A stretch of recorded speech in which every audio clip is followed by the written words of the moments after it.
এ মামলায় যদি তাদের বিরুদ্ধে চার্জ গঠন হয় যে ধারা রয়েছে বিস্ফোরক দ্রব্য আইনে, কত বছরের শাস্তি হতে পারে মনির খানের?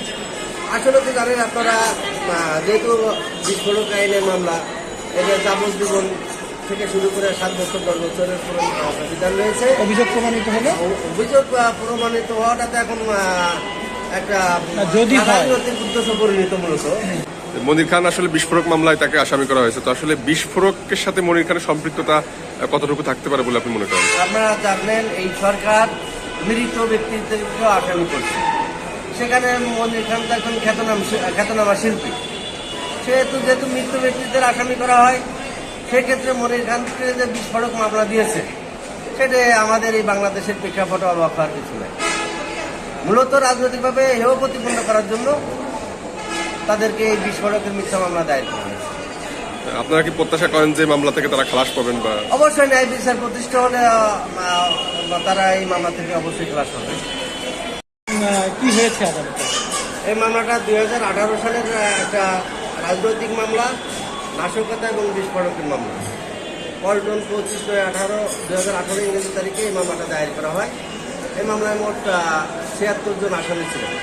এর ভিতরে উল্লেখযোগ্য আসামি আছে মরুম খন্দকার মাহবুব হোসেন, অ্যাডভোকেট নিতাই রায় চৌধুরী, অ্যাডভোকেট আব্দুল রাজ্জাক খান, অনিন্দ ইসলাম আহমেদ, সাইফুল ইসলাম টিপু সহ মোট 76 জন আসামি এই মামলায় আসামি হিসেবে অন্তর্ভুক্ত করে।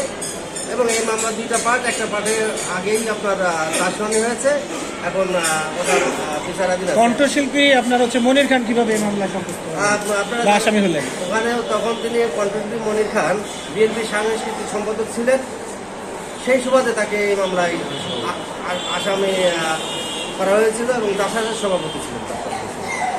এই জন্য তাকে মিথ্যা এবং হয়রানি মামলা দিয়ে যাতে বিএনপিকে রাজনৈতিকভাবে হেয় করার জন্য দায়ের করা হয়। আজ অতিরিক্ত 7 বিশেষ পুনরতে আজ চার্জ গঠনের জন্য ছিল মামলাটা। মূলত খন্দকার মাহবুব হোসেন মৃত্যুবরণ করায় তার মৃত্যু প্রতিবেদন না আসা আজকে চার্জ গঠন যোগ্যতা চার্জ গঠন না করে আগামী 20/6/2023 ইংরেজি তারিখে চার্জের জন্য প্রমাণাধীন ধার্য করেছে। মামলার ব্যাকগ্রাউন্ড সম্পর্কে একটু বলবেন? এ মামলায় যদি তাদের বিরুদ্ধে চার্জ গঠন হয় যে ধারা রয়েছে বিস্ফোরক দ্রব্য আইনে, কত বছরের শাস্তি হতে পারে মনির খানের?